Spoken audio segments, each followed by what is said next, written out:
여러분, 이번에는 3일 전의 기사를 공유합니다. 국내 대기업들이 이번에 발표한 투자액이 총 1060조입니다.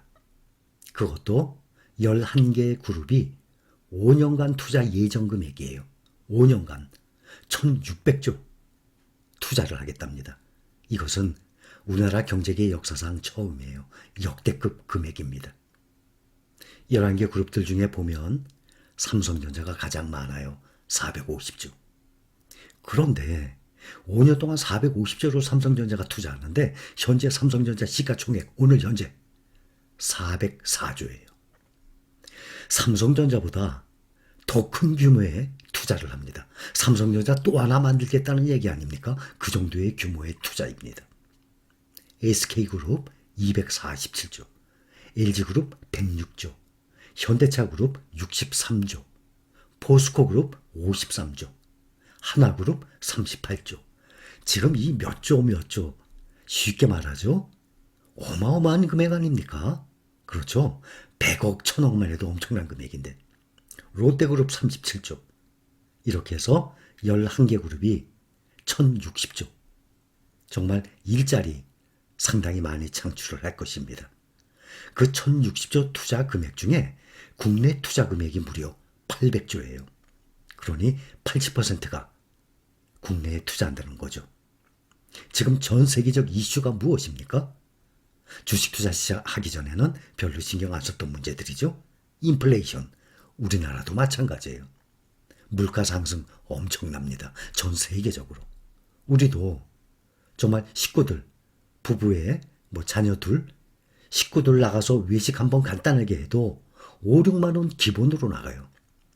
그 한 번의 외식, 고기 먹는 것도 아니죠. 고기 먹으면 10만 원 넘게 나갈 겁니다. 그 한 번의 외식을 참고 집에서 밥 한 끼 먹으면 그걸로 주식을 몇 주를 삽니까? 또 이 글로벌 공급망, 이 물류난 있죠? 중국의 이 봉쇄 이제 풀기 시작했다고 이제 하니까 이제 봐야 되겠어요. 또 아직 러시아 전쟁 중이고 이러한 문제들이 복합적으로 이렇게 오래 들어서 크게 하향된 것 아닙니까? 그런데 문제는 이걸 봐야 돼요. 이번에 투자하는 분야가 어디냐? 그 1060조의 대부분이 어딘가 하면 반도체, 바이오, 전기차 배터리예요. 미래 먹거리 영역입니다. 정말 우리나라의 내노로 하는 세계적인 그룹들 아닙니까? 이 재벌 그룹들이 정말 돈 버는 데는 정말 선수들 아니겠습니까? 사업 실력 상당한 우리나라의 최고의 그룹들 아닙니까? 미래 먹거리 어디에 두고 있습니까? 반도체, 바이오, 전기차 배터리예요. 그래서 제가 항상 여러분들께 장기적으로 노후 대비로 수십 년 동안 보유를 해야 되기 때문에 S&P 500, 나스닥 100 두 종목은 완전히 기본 베이스예요. 여기에 반도체와 전기차 배터리 말씀드리는 것 아닙니까? 전기차든 배터리든 묶어서 가는 것 아니겠습니까? 거기에 바이오까지 투자가 돼서 1060조를 투자합니다. 그러니 이 금액 과연 어디에 투자하는 건가? 미래 먹거리를 어디로 보고 있는 건가? 이 재벌 그룹들이 바로 반도체, 바이오, 전기차 배터리예요. 그래서 S&P 500, 나스닥 100 기본에다가 반도체, 거기에 배터리와 전기차 아닙니까? 거기에 우리가 투자 중이에요. 거기다가 세계 1등 종목들 10개 묶은 미국 테크 탑 10까지 있지 않습니까? 미래 먹거리를 본다면 바로 거기에 투자하는 것이 가장 좋으리라 생각이 듭니다. 또 어제 나온 기사 공유합니다. 항상 높아짐에 말씀드려요. 일부는 그런 분들 계실 거예요. 그런데 대부분 평균적으로 보면 이런 분들 별로 없어요. 그렇죠?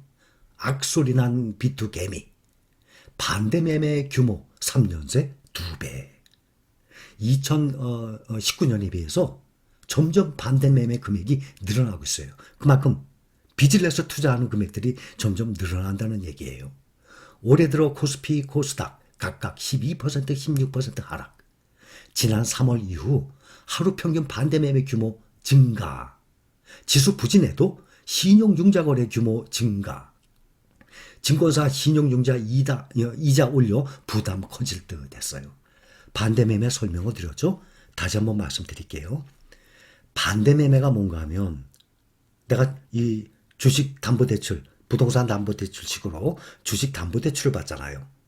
이자율이 부동산 담보대출과는 한 3배, 적어도 3배 정도 차이 날 거예요. 그렇게 비싸요. 그런데 부동산 담보대출은 이자만 꼬박꼬박 내면 되잖아요. 그런데 주식은 이 출렁이죠? 등락률이. 부동산처럼 이렇게 출렁이지는 않잖아요. 출렁이지 않잖아요, 부동산은. 이 주식은 아시다시피 얼마나 출렁거립니까? 그런데 샀던 가격보다 일부 떨어지게 되면, 일정 금액 이하로 떨어지게 되면 그 돈을 넣어야 되잖아요. 그런데 늘 돈이 없거든요. 늘 돈이 없으니까 빚을 내죠. 어떻게 반대 매매를 당하냐면, 만약에 오늘 10,000원에 그 종목이 마감을 했어요. 그러면 10,000원에 하한가 가격 30% 빼면 7,000원이죠. 다음날 아침에 7,000원에 매도를 해버려요. 하한가로. 다음날 아침에 가장 싼 가격으로 증권회사에서 매도하면 그나마 괜찮은데, 전날 이 마감한 금액이죠. 그거에 하한가 30% 떨어뜨려서 하한가로 그냥 매도를 해버려요. 큰일 납니다. 절대 하지 마세요. 항상 우리는 절약을 해서 모은 돈으로만 투자해야 됩니다. 그래야만 하락기간 우리가 흔들리지 않고 지낼 수 있습니다. 또 하나 중요한 것. 뉴욕 증시 언제 반등하나. 사실 미국의 월가에 있는 사람들이면 정말 제일 많이 공부하고 최고의 우수한 두뇌들이에요. 정말 하루하루 이 증권가에서 열심히 사는 사람들 아닙니까? 그런데도 서로들 저점 매수 기회 온다 하고, 아니다, 앞으로 10%더 떨어진다. 서로 다 상반된 생각들이에요. 물가 오르지만 상승세 둔화 조짐. 이래서 주가가 요즘 올랐습니다. 저점 매수세 나스닥 S&P 500 6% 반등하고 나왔어요. 어제 기사입니다. JP모건 BOA 뱅크 오브 아메리카예요. 낙관론의 무게 올라가기 시작하니까 요즘 또 낙관론 나와요. 일각에서는 기술적 반등이다. 신중해야 된다.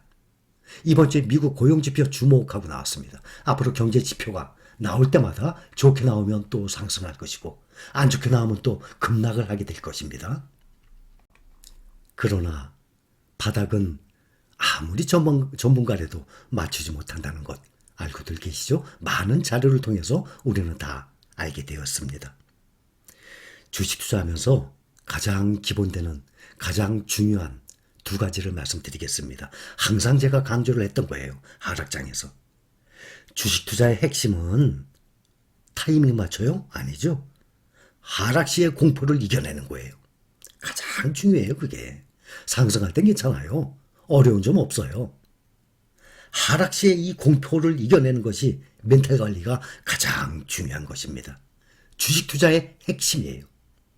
또 하나, 주식 투자는 용기를 내서 저가 매수를 한 사람이 승리하는, 이기는 구조예요. 주가는요, 다시 상승해요. 상승 안 할까봐 두려워하는 거거든요. 상승합니다. 하고 나다면 괜한 걱정이었어요. 주식 투자는 용기를 내서 저가 매수를 한 사람이 승리하는 구조입니다. 특히 이 2가지를 여러분들은 꼭 기억을 하시기 바랍니다. 여기까지 감사합니다.